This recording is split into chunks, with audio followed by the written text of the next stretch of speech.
오늘 하나님께서 우리에게 주시는 말씀 본문은 요한복음입니다. 요한복음 3장 16절부터 18절까지 우리가 잘 아는 말씀이고요. 여러분 성경을 찾으시면서 잠깐만 들으시면 우리 집사님 기도하신 것처럼 8월 2일부터 4일까지 수양회가 있고요.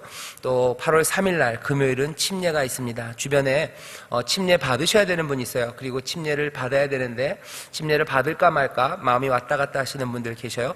여러분들 아주 강하게 권하셔서, 다른 건 몰라도 이거는 얼마든지 강하게 권할 수 있습니다. 침례 받으러 가라고 얘기하시고, 그냥 가라고만 하면 좀 무책임하죠. 여러분들이 좀 모시고 같이들 오셨으면 좋겠습니다. 수양에 오시기 어려운 분들 8월 3일 침례에는 오실 수 있을 것 같아요. 금요일입니다. 침례가 시작되는 건 11시서부터 준비가 돼서 시작되겠지만 조금 더 일찍 오셔서 좀 침례 받으시는 분들 준비하셔야 될 일이 있습니다. 침례 문답도 좀 하고 또 침례 가운도 입고 그렇게 준비하는 시간이 필요하니까 조금 더 일찍 한 10시 반까지는 좀 오셨으면 좋겠습니다. 강화 성산 청소년 수련원에서 있을 거고요.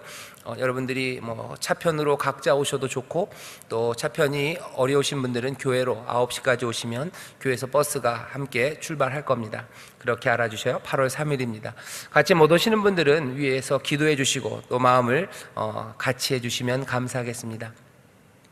자, 오늘 우리가 함께 읽을 하나님 말씀은 요한복음 3장 16절서부터 18절까지 말씀입니다. 우리 다 찾으셨는데요, 마음을 같이하여 한 목소리로 봉독하겠습니다.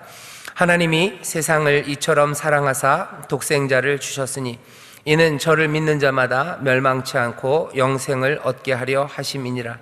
하나님이 그 아들을 세상에 보내신 것은 세상을 심판하려 하심이 아니요 저로 말미암아 세상이 구원을 받게 하려 하심이라. 저를 믿는 자는 심판을 받지 아니하는 것이요 믿지 아니하는 자는 하나님의 독생자의 이름을 믿지 아니하므로 벌써 심판을 받은 것이니라. 아멘.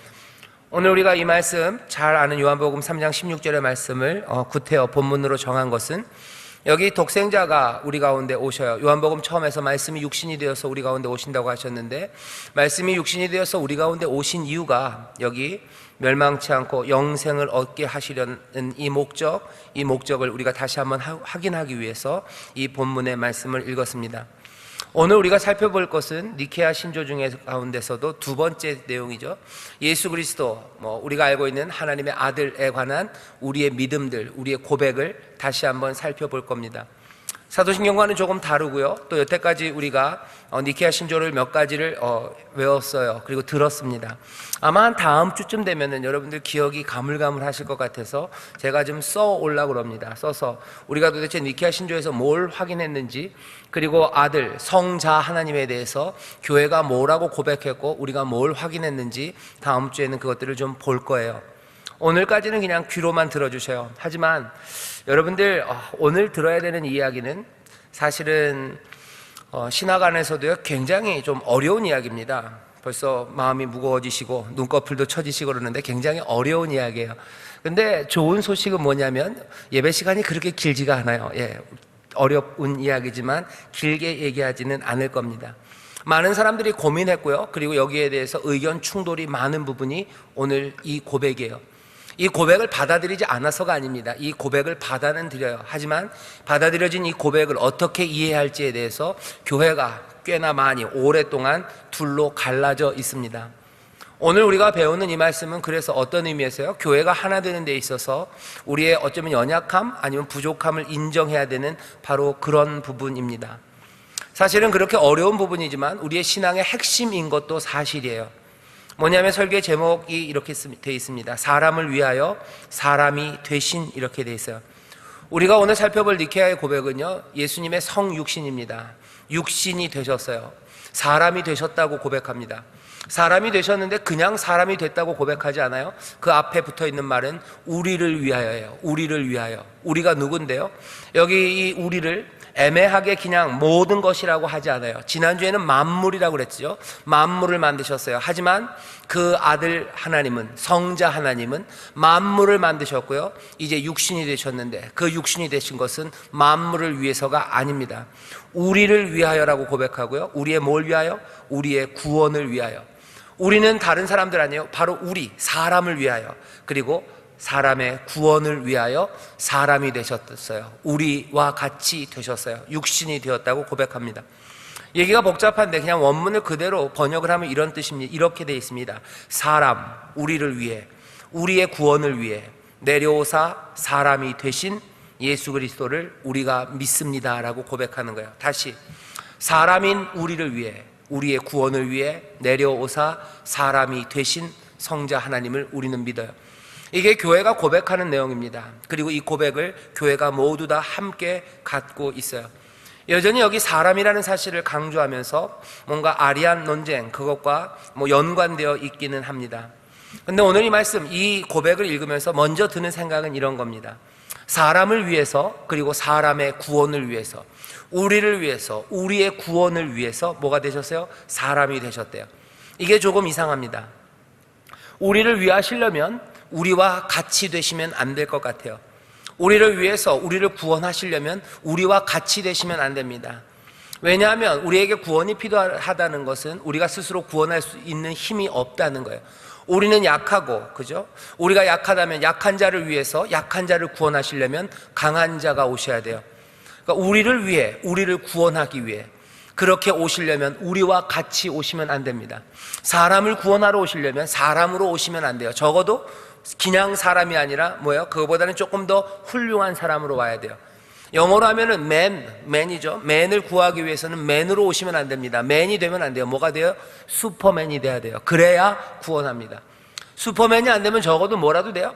배트맨이라도 돼야 돼요. 그래야 우리를 구원합니다. 근데 우리의 고백은 그렇게 고백하지 않아요. 사람을 위하여 사람이 되셨어요. 우리를 위하여 우리와 같은 사람이 되셨어요. 그것이 우리가 고백하는 고백의 내용입니다.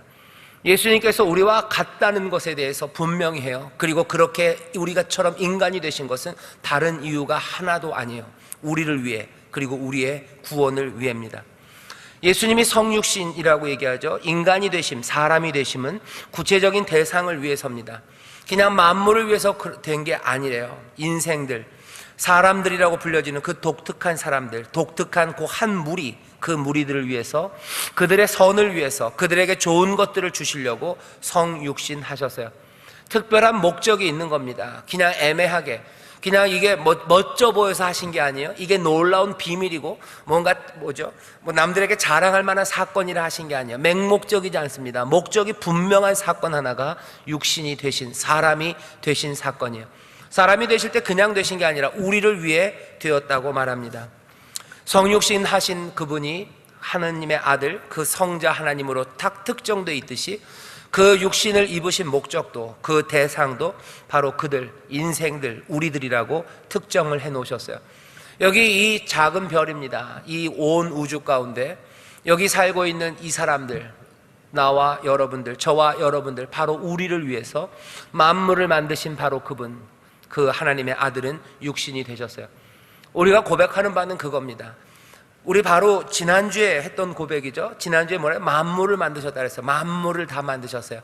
그때 우주에 관해서 얘기했습니다. 빅뱅서부터 온 우주와 세상에 있는 모든 것들 하나도 남김없이 만드신 바로 그분이 이제 그 하나님의 아들이 사람이 되셨는데, 그 사람이 되시는 그 사건은 바로 여기 이 땅에 있는 저와 여러분, 요 사람들, 요 인생들, 어떻게 보면 연약한 사람들, 어떻게 보면 추하고, 그리고 어떻게 보면 못나고, 어떻게 보면 아무것도 거룩함이 없는 바로 이들을 위해서 만물을 만드신 그분이 육신이 사람이 되셨어요. 연약한 모습이 되시고, 그리고 또 우리와 함께 고난받으시는 그 자리까지 오십니다. 니케아의 고백은 그래서 우리를 어지럽게 만듭니다. 그냥 머리가 핑 돌게 만들어요. 요즘 이 심한 더위가 우리를 어지럽게 만들지만 사실은 니케아의 이 고백, 교회가 하는 고백은 우리를 휘둥그러지게 정신없이 만들어요. 만물을 만드신 바로 그분이 다름 아닌 저와 여러분, 우리를 위해서 우리와 같이 되셨어요. 그냥 계속 슈퍼맨이었으면 좋을 거고, 아니, 하나님의 아들, 만물을 만드시는 그 권능과 능력, 그것으로 충만하신 그런 분이었으면 좋겠는데 그분은 인생이 되셨습니다. 어떻게 보면 우리 쪽에서 좀 아쉬워요. 우리의 구주는, 그죠? 우리를 건지실 이는 우리보다 훨씬 더 위대한 사람이, 아니면 우리보다 훨씬 더 특별한 존재가 우리를 위해서 오셨으면 좋겠는데 예수님은 어떻게 오셨어요? 그 아들은 사람으로 오셨어요. 사람이 되셨습니다. 우리가 고백하는 바가 그래요. 구원이 어떻게? 여기 예수 그리스도 하나님의 아들, 우리 사랑하는 주님을 통해서 우리가 구원을 얻는다고 하는데 그 구원이 이루어지는 방식을 우리가 기억해야 합니다. 사람이 되셔서 우리를 구원하셔요. 그러니 우리의 구원도 특별합니다. 우리의 구원의 방식도. 그래서 세상 사람들이 생각하는 그런 더 찬란하고 더 웅대한 이야기가 아니라 여기 주어진 이 은혜 안에, 진리 안에 계시된 이 안에서 우리는 고백하고 그 구원의 길을 찾죠. 니케아 고백이 우리를 위해서 사람이 되셨다 그러고요. 또 하나 그 뒤에 붙어 있는 말은 우리의 구원을 위해 사람이 되셨다고 말씀합니다. 재밌는 건 뭐냐면, 재밌는 게 아니에요. 복잡해지는 건 여기서부터입니다. 그냥 우리를 위해 사람이 되었다 그러면 오케이, 받아들일 수 있어요. 정말 그러시구나, 은혜구나. 슈퍼맨으로 오셨으면 좋았을 텐데 슈퍼맨이 아니라 그냥 맨으로 오셨어요. 그러면 뭔가 구원의 길이 있겠지.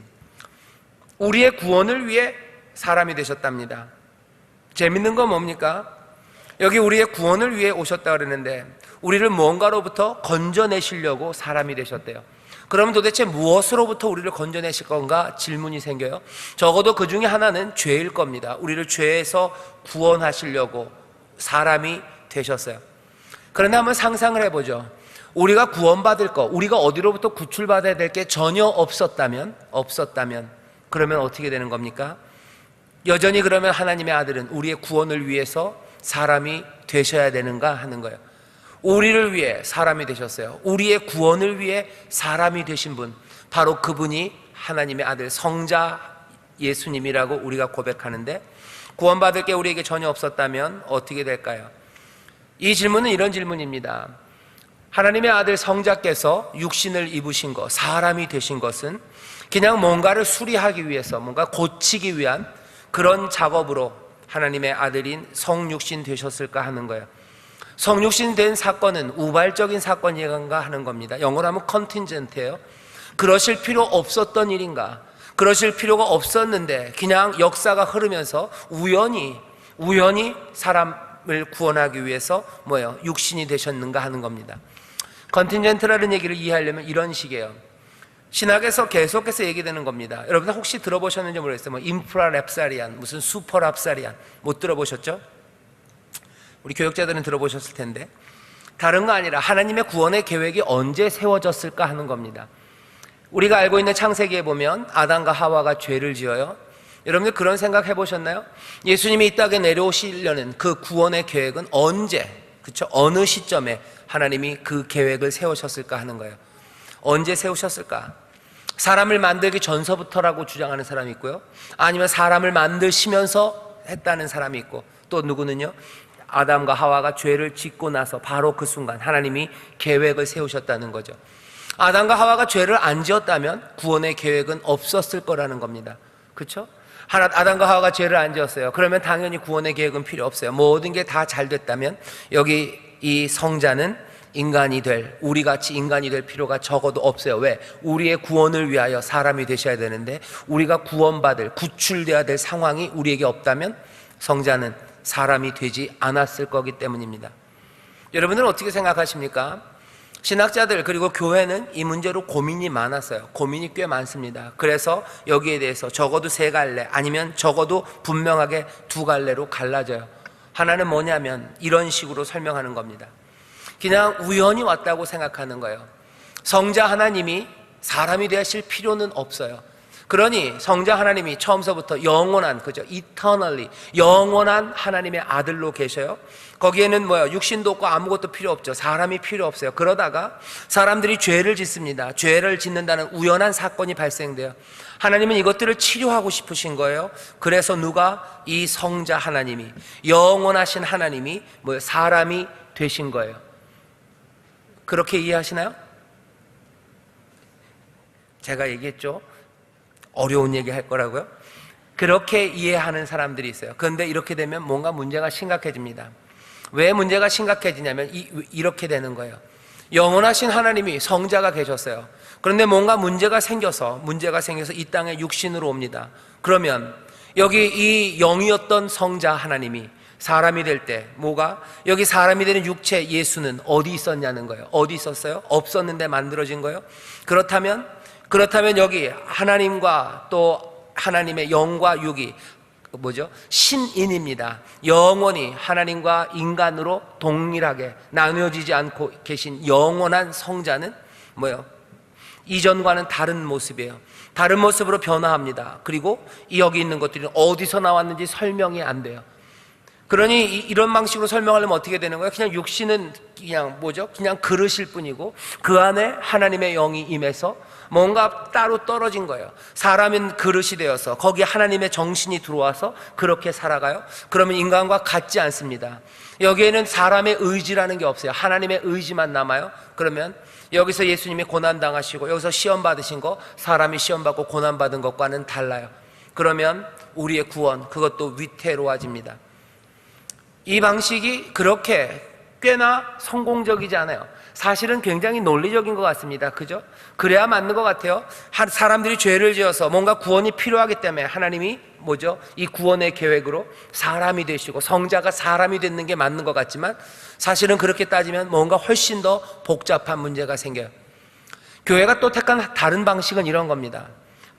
아주 비논리적인 것처럼 보일지 모르지만 그러는 거예요. 하나님이 세상을 만드시고 어쩌면 세상의 창세 전서부터 이 성자 하나님은 사람이 될 준비가 다 되셨어요. 그때부터 이분은 사람이 되셨어요. 그냥 처음서부터 신인이십니다. 그 얘기는 처음서부터 여기 이 사람들을 향한 구원, 그 구원의 계획이 그 안에 있어요. 사람들을 구원하실 것 때문에 아예 처음서부터 이분은 육신이 되셔서 계신 분이에요. 이게 어떻게 이해될까? 이해가 잘 안 되고 어려워집니다. 하지만 이렇게 되면 문제는 간단하게 해결돼요. 이분은 영원토록 신인, 참 하나님, 그리고 참 인간으로 계셨고 그분이 그렇게 참 하나님, 참 인간으로 계신 것은 뭘 위해서? 우리를 위해서, 우리의 구원을 위해서 그렇게 되신 거예요. 그렇게 이해합니다. 이게 뭔가 무리가 된 것 같지만 교회가 이해하는 방식이에요. 두 가지 방식으로 이해해요. 그리고 이 두 가지 방식에서 어느 것이 맞는지 때로는 심각하게 싸우기도 하고 또 조금은 인정해 주기도 합니다.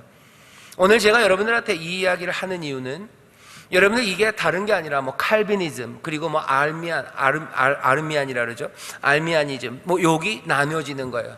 그리고 또 동방 정교들 그리고 로마 카톨릭 그 안에서 벌어지는 여러 가지 신학적인 조류들, 이 조류가 이 두 갈래로 갈라져 있어요. 적어도 교회가 하나 되기 위해서 이게 해결돼야 되는데 해결이 안 됩니다. 제가 여러분들에게 해드릴 수 있는 말씀은 여기까지요. 이런 이해가 있어요. 이런 이해들을 붙잡고 살아요. 하지만 니케아나 교회가 우리가 함께 고백하는 그 고백의 내용은 거기에 대한 자세한 설명까지 들어있지는 않아요. 우리는 어디까지 고백합니까? 우리를 위하여, 우리의 구원을 위하여 여기 예수 그리스도가 사람이 되셨다고까지 고백하는 거예요. 그 뒤에 복잡한 설명의 이야기들은 그건 그 고백 밑바닥에 있습니다. 우리가 그것들을 설명하기 위해서 머리를 쓰고 또 모든 개념들을 만들어내고 또 성경에 있는 말씀들을 하나하나 짜 맞추기도 해요. 하지만 이건 아직 해결되지 않은 문제예요. 혹시 여기 칼비니즘, 그래서 슈퍼랍사리안들 미리 하나님께서 다 정하시고 구원의 계획을 아담과 하와가 죄를 범하기 전서부터 구원의 계획을 세워놓으셨다고 믿는 거, 그거 근거 없는 이야기 아닙니다. 말도 안 되는 것 같지만 그게 교회가 했던 그 고백을 지키기 위한 시도예요. 처음서부터 예수님이 사람이셨다면 그 계획은 그 전에 뭔가 문제가 생기기 그 전부터 있어야 돼요. 어거스틴이 한 얘기고 어거스틴뿐만 아니라 많은 사람들이 한 게 있어요. 그때 말하는 말 중에 하나가 펠릭스 쿨파 이런 얘기예요. 이건 죄가 복되다는 거야. 오 복된 죄여 이렇게 노래합니다. 왜? 그 죄가 있었기에, 어쩌면 그게 실제적으로 벌어진 죄가 아니라 죄라는 게 있었기에 하나님의 은혜 그리고 내려오시는 구원자 그 그리스도를 우리가 맞이할 수 있기 때문에 교회는 그런 말들을 갖고 있어요. 펠릭스 콜바라는 이야기를 합니다. 죄를 통해서 하나님의 은혜가, 바울이 얘기하죠. 죄가 있는 곳에 하나님의 은혜가 있다, 그런 생각이에요. 칼비니스트들은 그런 쪽으로 생각합니다. 하지만 알미니안이나 아니면 우리 순복음교회 쪽에서도 쪽은 그렇게 생각하지는 않아요. 조금은 컨틴전트예요. 조금은 시간의 시간의 흐름 그것 따라서 쫓아갑니다. 우리가 죄를 지었어요. 그러니 하나님께서는 구원의 계획을 세우기 위해서 여기 있는 이 성자 하나님이 육신이 되셨어요. 육신이 되시는데 그 영원한 시간 안에 이것들이 어떻게 설명되는지 다 설명은 못해요. 그냥 우리는 그것을 은혜로 받아요. 이것도 괜찮습니다. 몽땅 설명되는 건 아닙니다. 하지만 지금 우리가 말한 순복음교회가 택하는 이 방식이 교회의 모든 고백들을 완벽하게 설명하는 건 여전히 아닙니다. 둘 다 문제는 있고 부족한 것들은 많아요. 하지만 교회는 그 전에 먼저, 그러니 그 뒤에 있는 것까지 따져서 그 고백 신조 안에 넣지는 않아요. 왜? 여기에는 뭔가 해결되지 않은 문제가 있음을 압니다. 우리는 어디까지 고백합니까? 우리를 위하여, 사람을 위하여 하나님의 아들 성자 하나님은 우리의 구원을 위하여 인간이 되셨다고 고백해요. 연약한 모습으로 인간이 되셨어요. 뭘 위해서? 우리의 구원을 위해서요. 그리고 이 구원이 온전히 이루어짐을 우리는 믿습니다. 거기까지가 교회가 함께 고백하는 거예요. 다른 사람들이, 다른 교회나 아니면 다른 종파 쪽 사람들이 무슨 슈퍼랍사리안이든지 아니면 인프라랍사리아든지 구원이 언제 있을까, 뭐 하나님의 구원의 계획은 언제였을까, 그걸로 우리를 향해서 이단이라고 그러면 여러분들 거기에는 그냥 그건 아니야 라고 얘기해 주셔요. 혹시 여러분들이 다른 사람들한테 너희들 이단이야 라고 얘기할 것도 아닙니다. 거기에는 훨씬 더 복잡한 문제가 많아요. 우리가 받아들이는 것은 여기까지예요. 고백은 뭐라고 고백해요? 사람을 위하여, 사람의 구원을 위하여, 우리를 위하여, 우리의 구원을 위하여 누가? 성자 하나님은 사람이 되셨어요. 여기까지가 우리가 확실하게 붙잡는 바입니다. 연약한 분으로 오셨어요. 사람으로 오셨어요. 하지만 우리의 구원을 이루기 위해서 오신 바로 그분은 만물을 만드신 분이에요. 그죠? 하나님과 동일 본질이시고 우리와 동일하신 바로 그분이, 만물을 만드신 그분이 우리의 구원을 위해서 사람이 되셨음을 우리는 믿습니다. 다음 주는 예수님의 죽음에 관해서 얘기할 거예요. 도대체 예수님의 죽으심이 어떻게 우리를 구원하는지는 그 다음 주입니다. 니케아가 고백하는 것은 우리를 위하여, 우리의 구원을 위하여 사람이 되셨다고 고백하는데 그 고백 중간에 끼어있는 말이 하나 있어요. 뭐냐면 내려오사라는 말입니다. 사람을 위하여 내려오사, 우리의 구원을 위하여 사람이 되시니요. 내려오사. 이게 나중에 콘스탄티노플에서 좀 더 자세하게 될 때는요, 그냥 내려오는 게 아니라 하늘로부터 내려오사 이렇게 되어 있습니다. 이 이야기를 좀만 더 할게요. 이 고백은 우리가 함께하는 고백입니다. 하늘로부터 내려오셨어요. 자, 그전에는 하늘로부터 내려왔다는 말을 어떻게 이해했는지 모르겠지만 우리가 이 고백을 지금도 똑같이 한다 그러면 여러분들은 도대체 어떤 의미로 하늘로부터 내려오신다고 이해합니까? 예수님께서 성자 하나님이 하늘로부터 내려오셔서 사람이 되셨대요. 하늘로부터 내려왔다는 건 무슨 뜻이에요? 예전 같으면 하늘, 그러면 저 위에 어딘가라고 생각할 겁니다. 하지만 이제 우리는 아니에요. 적어도 하늘을 보면 뭐 여기서 대기권까지, 그리고 그 바깥에 뭐가 있어요? 거기?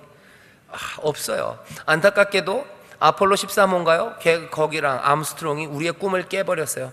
달에는 뭐가 개수나무가 있고 뭐가 선녀도 있을 줄 알았는데 가봤더니 아무것도 없어요.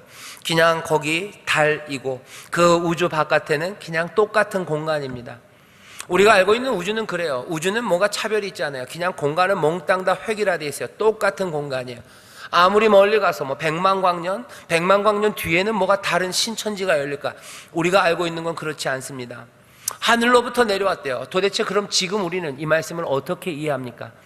우리는 그러면 이전에 고백했던 교회와 전혀 다른 방식으로 이 말씀을 이해합니까? 그럴 수는 없어요. 교회가 전에 고백했던 것과 우리의 고백의 의미가 맞닿을 수 있는 방식이 있습니다. 그 방식은 이렇게 하는 거예요. 예전에 여기 이 교회가 하늘에부터 내려오셨다 했을 때 그 하늘은 어떤 의미냐면요, 하나님이 다스리시는 곳이에요. 그죠? 하늘은 그런 곳입니다. 전에도 얼마 전에 제가 설교를 했으면서 주기도문 설교하면서 거기에 하늘에 계신 우리 아버지 할 때 그 하늘이 사실은 하늘들이라고 설명을 한번 했었던 것 같아요. 하늘들이 있어요. 적어도 제일 높은 하늘은 온전히 하나님의 뜻이 이루어져요. 이 중간 하늘들은 어쩌면 공중 권세 잡은 사람들, 그 사람들에게 맡겨서 악이 뭔가 여기서 난리를 치고 있는 것 같지만 그 하늘 위, 가장 높은 하늘, 그곳은 하나님의 뜻이 온전히 이루어지는 곳이죠. 그래서 주기도문에도 그래요. 그죠? 하늘에서 아버지의 뜻이 이루어진 것처럼 땅에서도 이루어지이다 할 때 바로 그 하늘입니다. 그 하늘에서 내려와요. 그 하늘은 어떤 하늘이에요? 하나님, 우리 아버지의 뜻이 온전히 이루어지는 곳이에요. 거기서부터 오신다고 고백해요. 그렇다면 지금 우리가 뭐 이렇게 그 사람들이 가졌던 것과 다른 이해, 우주에 관한 이해를 갖고 있는 우리들에게 있어서도 이 하늘은 똑같이 그 의미를 그대로 붙잡을 수 있어요. 그 하늘은 어떤 하늘입니까? 하나님의 뜻이 온전히 이루어지는 곳이에요. 하나님의 뜻이 온전히 이루어지는 곳, 그곳에서 왔어요.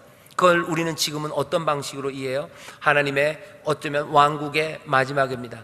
하나님이 다스리시는 세상의 마지막이에요. 그렇게 되면 이 하늘은 이제 더 이상 공간의 개념이 아니라 시간의 개념으로 바뀌어요. 하지만 그럼에도 불구하고 의미는 같습니다. 공간적으로 하늘이라고 얘기할 때 왜 사람들이 처음 교회가 하늘이라고 그랬어요? 그냥 높은 데서 왔기 때문에 좋은 거예요? 높으니까 좋은 거예요? 아니요. 높아서 좋은 게 아니라 높은 그곳에 하나님의 뜻이 온전히 이루어지는 완성되고 아름다운 세상이기에 하늘을 동경한 겁니다. 하나님의 뜻이 이루어지는 곳, 그곳에서부터 오신 거예요. 우리가 하늘에서부터 내려왔다고 고백할 때는 어쩌면 그 의미를요, 하나님의 뜻이 온전히 이루어지는 하나님의 나라의 그 완성이에요. 이건 어떻게 생각됩니까? 우리는 그것들을 아주 간단하게 부르는 이름이 있어요. 그건 미래입니다. 앞날이에요. 아직 이루어지지 않은 종말입니다. 하늘로부터 오셨다는 얘기를 우리는 어떻게 이해해요? 어쩌면 그 먼 앞날이에요. 하나님의 뜻이 온전히 이루어지는 그곳, 그 시간, 거기서부터 이 피조물들이 만들어가는 그 미래, 거기로부터 오신 거예요.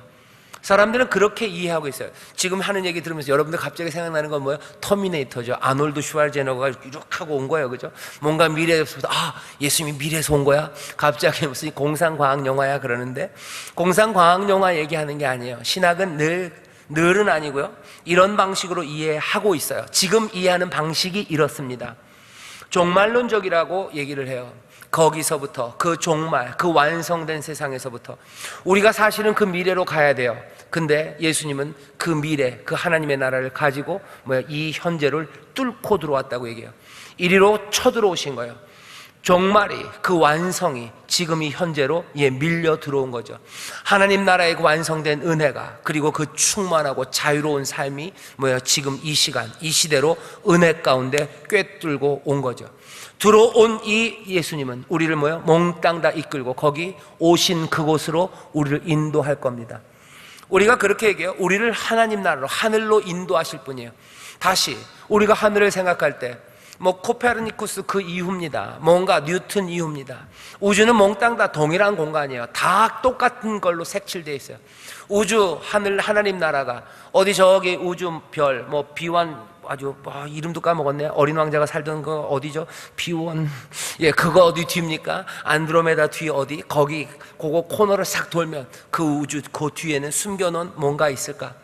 사람들은 그것들을 찾으려고 애를 써봐요. 하지만 우주는 그렇게 보이지 않아요. 우리가 지금 이해할 수 있는 방식은 뭡니까? 미래예요. 앞날이에요. 하나님의 나라가 우리 가운데 쳐들어오셨어요. 깨뜨리고 오신 거예요. 그 은혜를 보이시고 그 놀라운 완성을 보이시고 우리를 그리로 한 걸음 한 걸음 인도해 가신다고 우리는 그런 방식으로 지금은 이해합니다. 하나님의 나라를 그렇게 이해해요.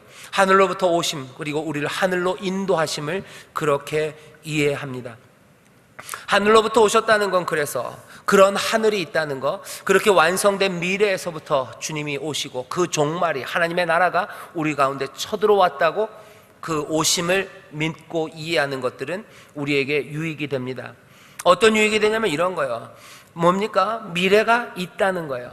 하나님의 나라가 있다는 거예요. 완성되어 하나님께서 온전히 다스리시는 그 찬란한 미래, 완성된 세상이 저 앞에 있다는 거예요.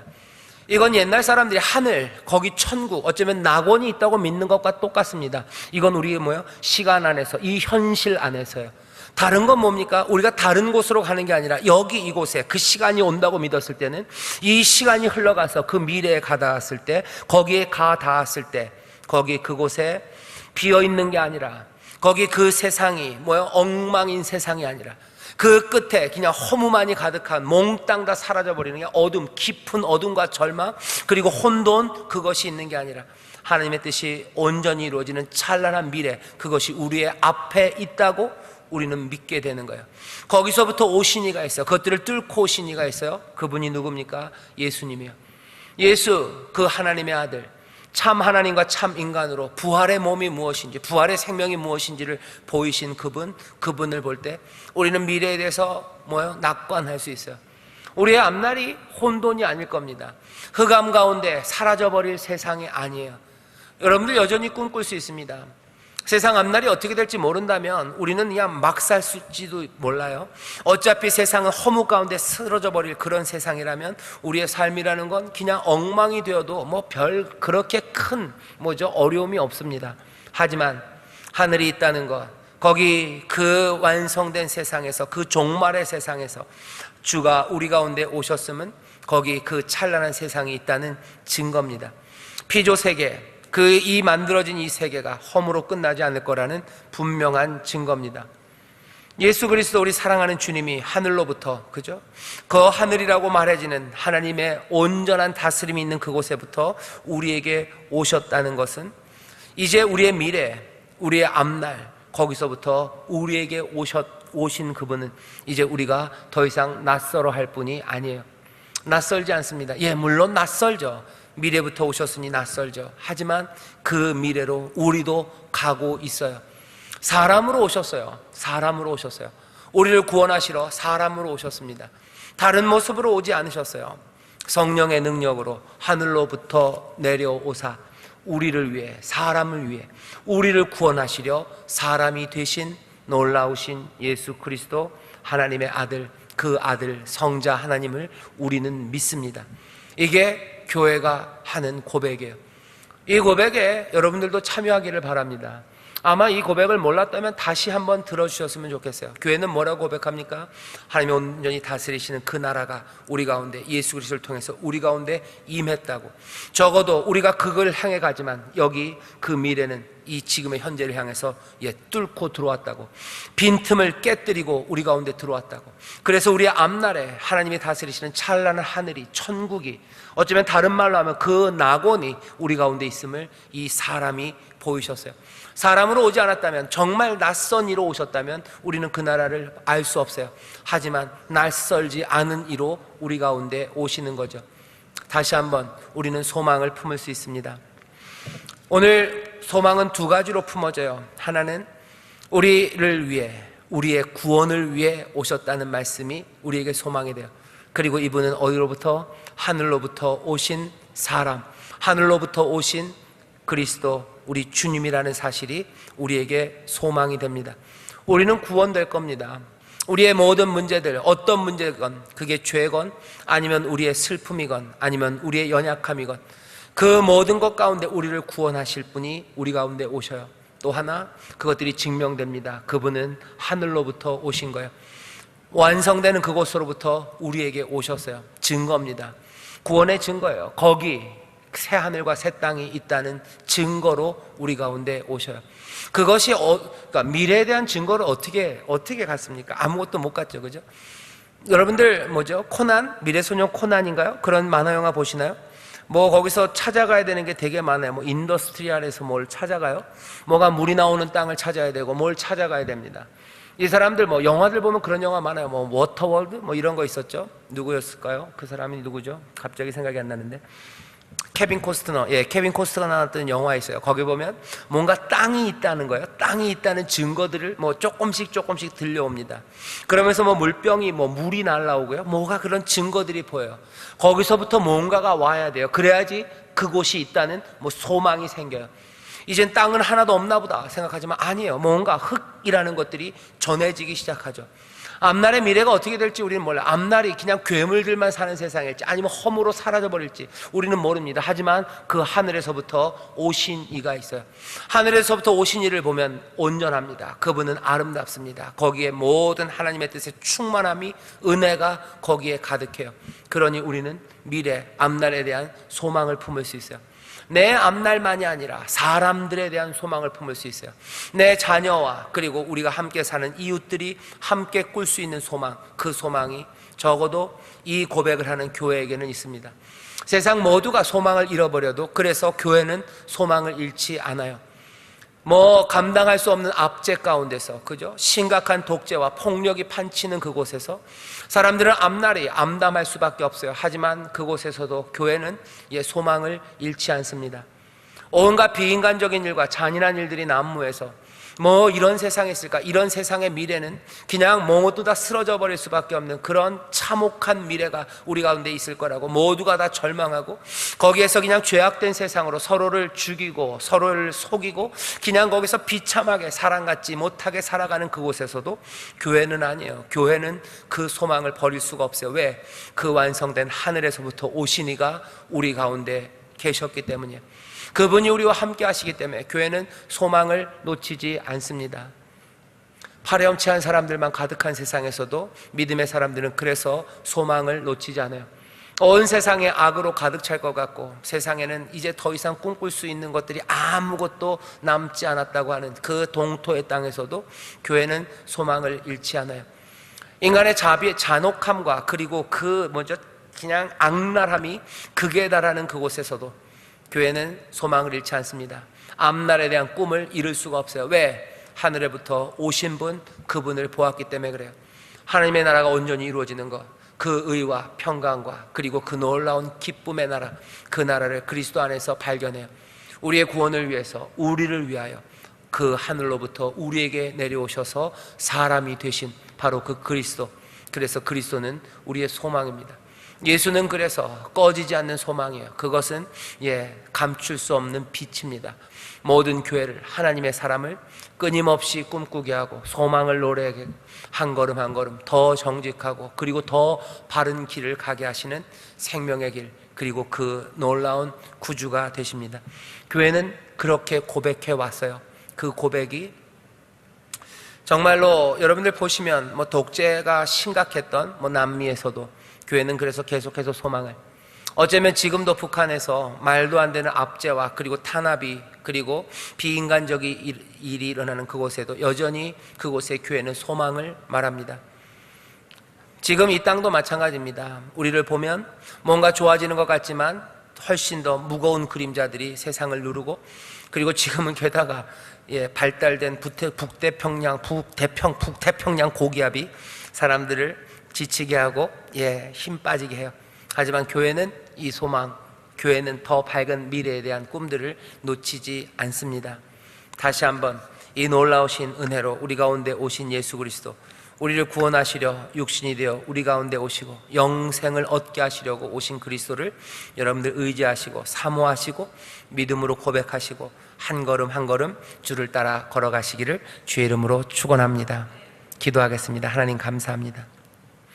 우리가 오늘 어쩌면 어려운 이야기를 했지만 하나님, 어려운 이야기들 그 중에서도 우리에게 필요한 말씀들을 성령께서 우리의 마음에 새기시고 또 우리가 믿음으로 붙잡게 하시는 줄 믿사오니, 다시 한번 우리 놀라우신 주님, 성자 하나님, 우리를 위하여 사람이 되신 사랑하는 예수 그리스도 우리 주님을 깊이 묵상하며 또한 주 안에서 소망을 찾는, 아버지 그 안에서 새 힘을 얻어가지는 하나님의 귀한 자녀들 되게 하여 주옵소서. 우리를 위하여, 우리 인생들을 위하여 우리를 구원하시려 사람이 되시고 우리 가운데 오신 놀라우신 주님을 사모하며 의지하며 붙잡으며 그 가운데서 진리를 그리고 그 가운데서 생명을 발견하는 복된 교회, 복된 성도들 되게 하여 주옵소서. 감사드리며 예수님 이름으로 기도하옵나이다. 아멘.